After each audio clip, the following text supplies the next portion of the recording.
ಇಲ್ಲಿನ ಹೊಸ ಹುಬ್ಬಳ್ಳಿಯ ಮೇದಾರ ಓಣಿಯ ಶ್ರೀ ಕರಿಯಮ್ಮ ದೇವಿಯ ಜಾತ್ರಾ ಮಹೋತ್ಸವ ವಿವಿಧ ವಾದ್ಯ ಮೇಳದೊಂದಿಗೆ ಅತಿ ವಿಜೃಂಭಣೆಯಿಂದ ನಡೆಯಿತು.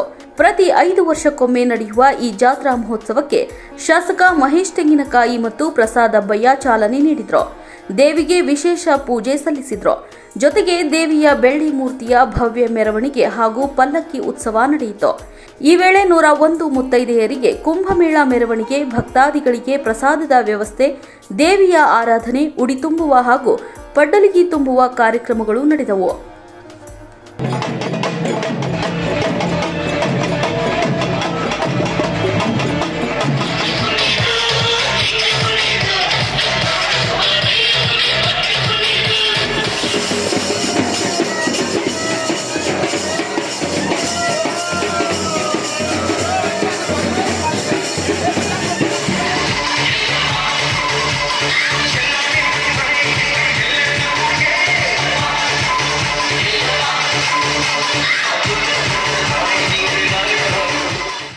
ನೀವು ನೋಡ್ತಿದ್ದೀರಾ, ಇದು ನ್ಯೂಸ್ 88 ಕನ್ನಡ, ಸುದ್ದಿಯ ಜೊತೆ ಸದಾ ನಿಮ್ಮೊಂದಿಗೆ.